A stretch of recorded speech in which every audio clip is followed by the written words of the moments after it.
Let's jump to this. So this is the story that's a more inner component of this. Did Fani Willis admit to committing a felony on the stand, or a series of them? In this clip that's going viral, several people are reposting it.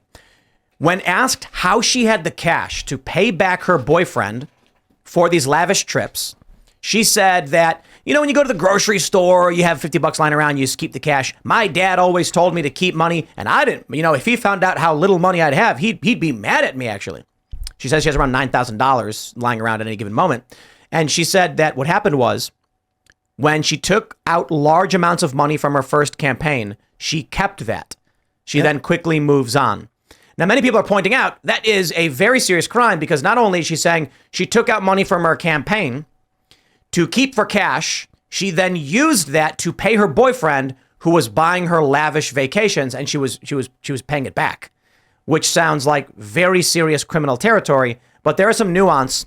Let me play the clip for you, and you can hear from her what she said. But I always have cash at the house. That has been, I don't know, all my life. If you're a woman and you go on a date with a man, you better have $200 in your pocket. So if that man acts up, you can go where you want to go. So I keep cash in my house, and I don't keep cash as good in my purse like I used to, because I don't go on many dates. But when you go on a date, you should have cash in your pocket. So my question was, where did that cash originally come from? All right, I just like to point out, she was asked where did the cash come from, and then she went on this diatribe about going out with guys and having to have cash because they could act a fool or whatever. She was accused several times of filibustering, that she's trying to patter her way through not answering these questions. And so here's she also says that, my dad also gave me the advice, like, when you go out with a guy, bring cash, make sure you have a way to like pay or leave or do whatever. But that doesn't account for, I left it at my house and it's $9,000. Like, this dating podcast is whack. And there's no record of any of the money. There's no receipts or withdrawal statements. It's just there. But here's what she goes on to say. Didn't come out of the bank. Cash is fungible. I've had cash for years in my house. So for me to tell you the source of when it comes from, when you go to Publix and you buy something, you get $50, you throw it in there. It's been my whole life. When I took out a large amount of money on my first campaign, I kept some of the cash of that. Like, to tell you I just have cash in my house, I don't have as much today as I would normally have, but I'm building back up now. So you just put money in. It's a very good practice. I would advise it to all women. So you can't identify when you came into this cash or where the cash came from? I didn't say I couldn't identify it. No, nobody gives me anything. I am sure that the source of the money is always the work, sweat, and tears of me. What you asked me for is, when did the money go in there? What I am trying to tell you is, so I got divorced in 2005 from my husband. No. It's important. Here's the You say, where did the money come from? And I need to tell you where the money. This is like very much out of the Vladimir Putin playbook. The history of Russia. I'm enjoying this, honestly. This is really good TV. It's like Putin / man-hating feminism. She's like, well, I got divorced and men have wronged me, so stop asking me where the cash is If you're a from. lawyer and the witness and you're talking and the witness stops you and goes, no, don't you just turn to the judge and request to treat them as hostile? Yes. And they did not do that. Well, this is the part, too, where she said, I took a lot of money out for the campaign. And kept it. And kept it. Now, the question is, what did she mean? The most charitable interpretation of that is, she went to the bank, she took a lot of money out, and she put some of it in her campaign and some of it in her pocket. But why would you take it all out in cash if you're going to give it to your campaign? That's not how... You don't give your campaign cash. Well, let me play it again. We can hear exactly what she said. Like, to tell you I just have cash in my house. I don't have as much today as I would normally have. Where did she say it was back here? How much cash does she normally have in her house? I want me to tell you the source of when it comes from. When you go to Publix and you buy something, you get $50, you throw it in there. It's been my whole life. When I took out a large amount of money on my first campaign, I kept some of the cash of that. Like, to tell you, I took out a large amount of money on my first campaign, she said. So what does that mean, on her first campaign? So this is an important distinction. Stephen Fowler of NPR says, Willis says elsewhere in the hearing, when I ran for judge, I took $50,000 of my personal money out of my retirement, and that money ended up being lost. According to her records, he says in her failed judicial run, she loaned herself $49,000 and only paid back $8,500 before terminating that campaign, running out of money. She then ran for DA a few years later. However, I will add, it's not surprising that we're immediately going to get some kind of justification for what she did, how she did, and how it makes sense.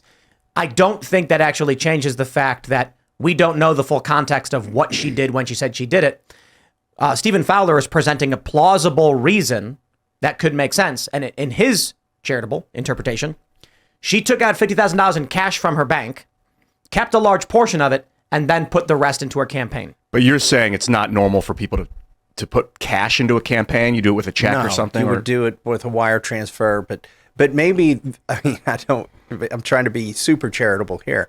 Maybe she means I put $49,000 or $50,000 in there, and then when I paid myself back, I just cashed those checks. Maybe that's what she means when she got the $7,000 or $8,000. And perhaps I think either way, considering everything else she said, she should be investigated. I also don't believe her at all. Like the idea that she says, well, my campaign's over. What's the smartest thing I can do? I would like $10,000 in cash, please. Look, she's gotten divorced recently. She's got to keep cash on hand. This is a completely ridiculous argument to me. I don't know how much stock you want to put in it, but the fact that she's leaning away and touching her face is typically considered like deceptive body language. So there's obviously something weird in the fact that she won't just say like, yes, I cashed that one check and that's why I have this here. Like trying to make it so she can later say, oh, well, I went to Publix a lot, so that's how I built up $9,000. It doesn't make sense. And I think because she can't remember where it came from, because it's a lie, she's got to keep it open-ended. 200 trips? Of her whole life. And she doesn't go on she goes dates every day. anymore. Yeah. She goes every work day to Publix and she comes back with $50 in cash. She goes to the salad bar and comes back with $50. Very reasonable. I think if she paid $100 bills and takes the change if she and puts it paid in her piggy bank. her boyfriend back with cash and there's no receipt, then legally she didn't pay him back. Like just them saying that happened isn't a legal justification. Like if there's no receipt, then it didn't happen in the court. I mean, maybe there's testimony. I wonder. Look, in the criminal element of this, she received a gift and then lied on an election form. So there's a series of crimes that were laws that were likely violated in that case. We can prove for a fact, based on credit card statements, they went on these vacations. The tickets were purchased for her. There is no evidence she actually paid any of it back. How would that work in a criminal case? It is interesting because you do have there is potential reasonable doubt.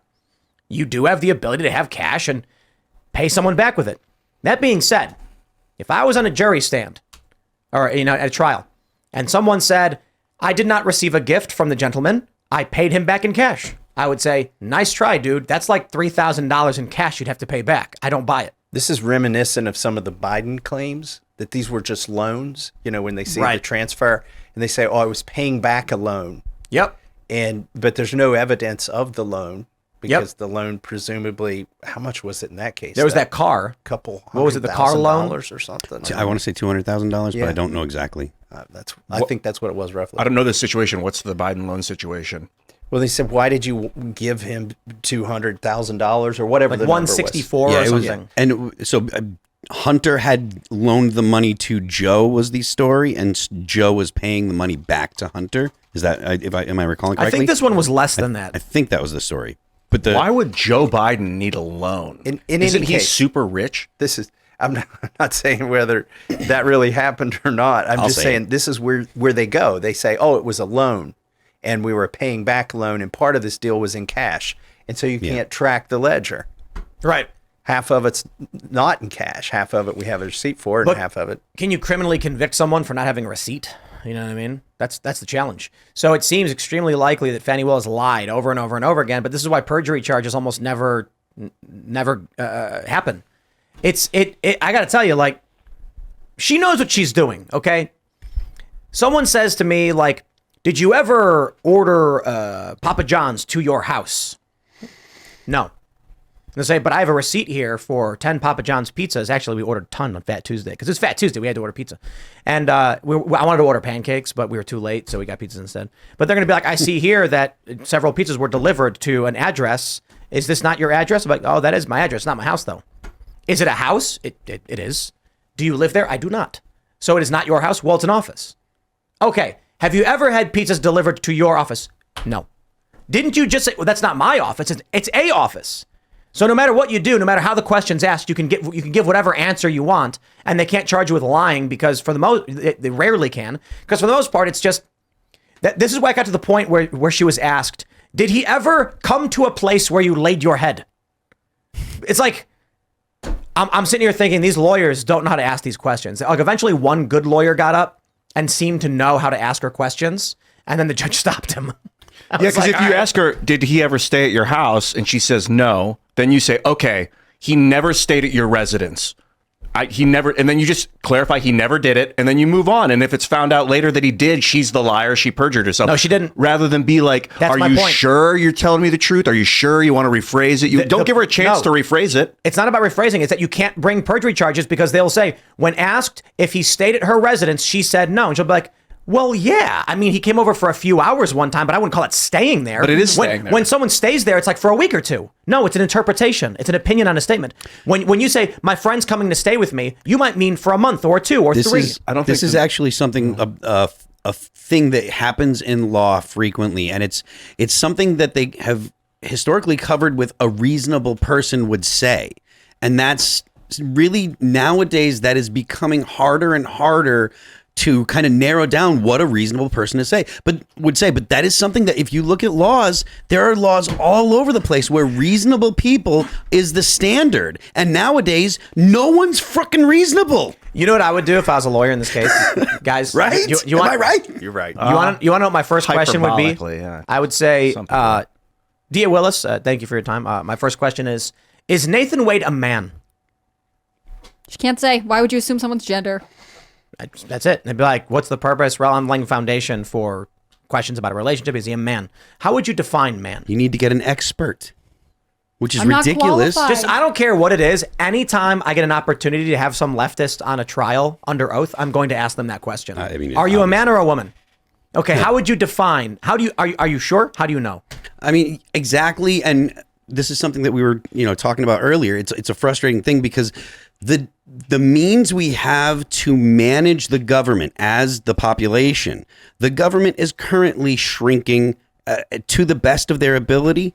And we're forced to accept things like a standard that we have managed to use reliably for 250 years. Now we can no longer use, which is, again, the reasonability standard. And it's because of things that are actually unreasonable. We have a Supreme Court justice that will not answer what a man or a woman is, that refuses to, and we allowed that to stand. That's the problem. Someone should have stood up in Congress or in the Senate and said, no, we're not going to let this happen. You cannot be on the court if you refuse to judge what a woman or a man is. And no one stood up and did it, and they did it because they were afraid they'd be called names. Thanks for watching this clip from the Timcast IRL podcast. Hang out with us live Monday through Friday at 8 p.m. and become a member over at timcast.com for uncensored, members-only shows exclusive. Thanks for hanging out, and we'll see you all next time.